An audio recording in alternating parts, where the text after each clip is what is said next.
The date is 2026-06-29. This is the Executive Lens.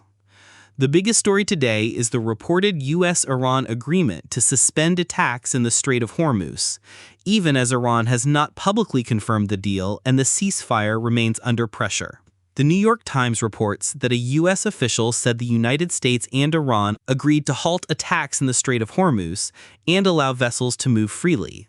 That matters because the strait is the critical maritime corridor at the center of the latest escalation, and any pause there would directly affect global shipping and energy flows. But the same reporting also makes clear the arrangement is fragile. Hostilities in recent days have threatened a ceasefire that is only about 2 weeks old. AP News reports that Iran has again launched drone and missile attacks on Bahrain and Kuwait in response to new U.S. airstrikes. ABC News says U.S. forces conducted strikes on Iran on Friday after an Iranian drone strike on a Singapore-flagged cargo ship in the Strait of Hormuz, according to CENTCOM.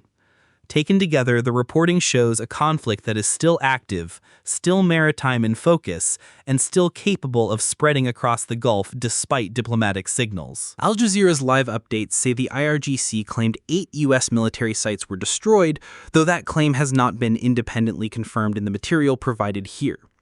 The key point for policymakers is not just the battlefield messaging, but the pace of retaliation and counter-retaliation.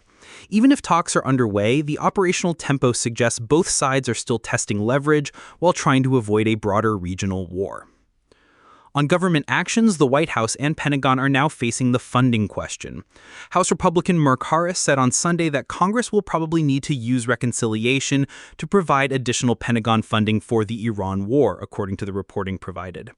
That signals lawmakers are already thinking about how to finance an extended military posture if the crisis continues.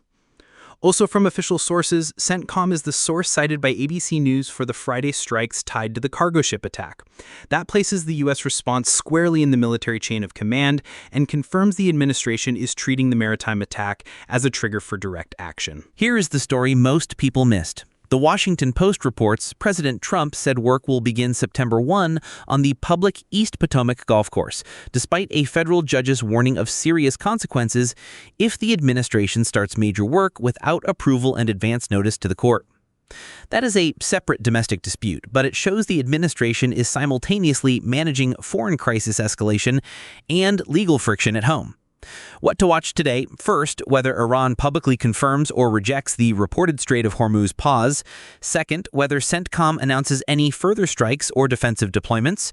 Third, whether Congress moves toward emergency war funding language or reconciliation planning. That is the Executive Lens for 2026-09.